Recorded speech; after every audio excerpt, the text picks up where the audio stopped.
जय हिंद स्टूडेंट्स, कैसे हैं आप।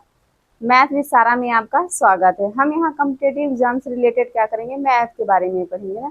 तो हम मेनली जो है बैंकिंग से रिलेटेड मैथ के बारे में पढ़ेंगे ना, हम उस पर फोकस कर रहे हैं। तो हम मैथ पढ़ने से पहले सबसे पहले ये जानते हैं कि मैथ जो है बैंकिंग में क्यों डाला गया है। देन इसके बाद हम टॉपिक वाइज स्टार्ट करेंगे। तो जैसे सपोज मान लीजिए कि आप क्या हैं, आप एक बैंक के क्या है, एम्प्लॉय हैं, है ना। आप एक बैंक क्या है, बैंक के एम्प्लॉय हैं और आपके पास एक बी नाम का कोई व्यक्ति जो है वो बैंक में आते हैं। और बी नाम का कोई व्यक्ति है जो क्या है, बैंक में अपना काम करवाने आता है, फिर चाहे वो लोन लेने के लिए हो या कि फिर अपनी पेंशन समस्या के लिए आए हो, है ना।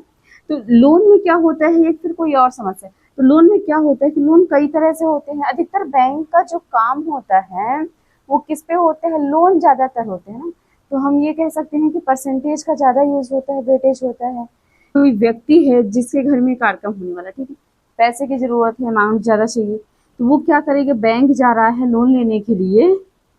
तो वो उन्हें हम क्या कर रहे हैं कि बैंक, आप उन्हें क्या करेंगे, आप है ना कर्मचारी, तो आप उन्हें बताएंगे कि आपको 10% के ब्याज की दर से हम क्या कर रहे हैं, आपको लोन दे रहे हैं। उन्हें कितने साल के लिए चाहिए, मान लीजिए 2 साल के लिए चाहिए।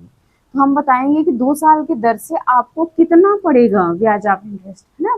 तो ये चीजें अगर आपको निकालनी नहीं आती है कि कैसे परसेंटेज निकालना है, कैसे SICI निकालना है, तो आप उन्हें कैसे एक्सप्लेन कर पाएंगे, है ना।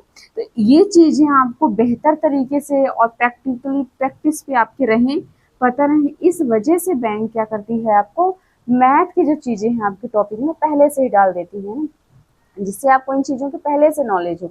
जब आप एज एम्प्लॉयर जाएं तो आपको किसी प्रकार की कोई समस्या ना हो, कोई व्यक्ति आ गए तो आप उन्हें आराम से डील कर सकें।